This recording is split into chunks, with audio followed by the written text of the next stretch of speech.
Hit it! That's it. Nice move. Nice move.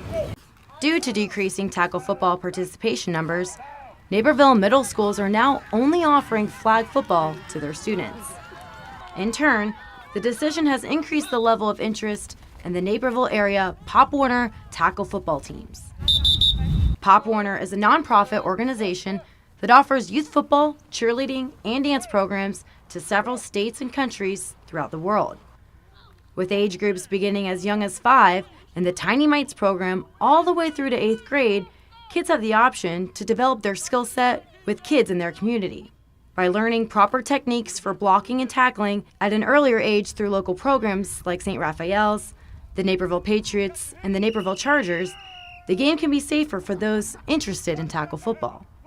I think the schools made the right decision on going to flag because it gives the opportunity for kids of all sizes to play flag without a lot of contact, but always have the opportunity to come to a program like the Chargers. We've got several kids on this team, I'd say at least a dozen, that played at their schools, represented their schools in flag, and as soon as their games or practices were over, came and played tackle football. So I think it's good for the schools. I think it's good for organizations like ourselves because it's going to give us the right players that want to keep growing as football players past junior high school and into high school and maybe go into the next level in college.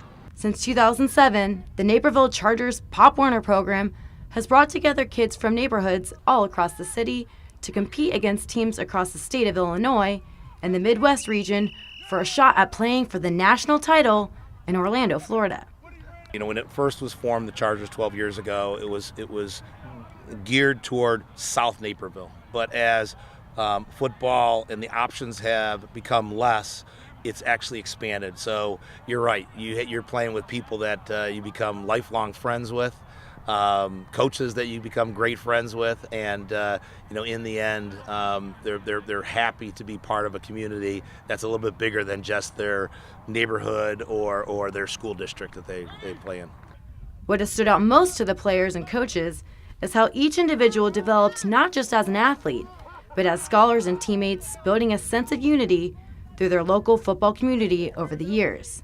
A tremendous value to, I think, all the coaches, all the players, all the parents, to see not only the relationships they've built, but to see them grow as human beings. I mean, everything from their friendships. In fact, it's really kind of fun right now because we've got some of the better players that are playing in some of the local schools. But in the end, we're there to try to make them better human beings, better teammates, and basically maybe have a little bit of adversity too. Discipline, a lot of that. At the start, I was kind of always goofing around, but the coaches always got me in shape, and it always helps me hanging out with friends. As these young athletes develop within the Chargers program, they look forward to building on those close relationships and develop their skill set to the levels of Charger alumni now playing in high school and college. It's definitely different playing with guys from different high schools because the old team I was on, it was all Nico kids, so I knew everyone going in and I would play with all the kids I'm going to high school with. But now that it's different kids from different high schools, when I play them in the future, it's just going to be more fun just seeing them on the other team and more competitive and stuff, so yeah. Looking up to the kids in my neighborhood, seeing them out on the field, it's really cool. Just watching them and knowing that in a few years I could be there too. If I work hard and get good grades in school, I can definitely be one of them. For Sports Story Sunday, I'm Stephanie Odie. 1, 2, 3, Chargers!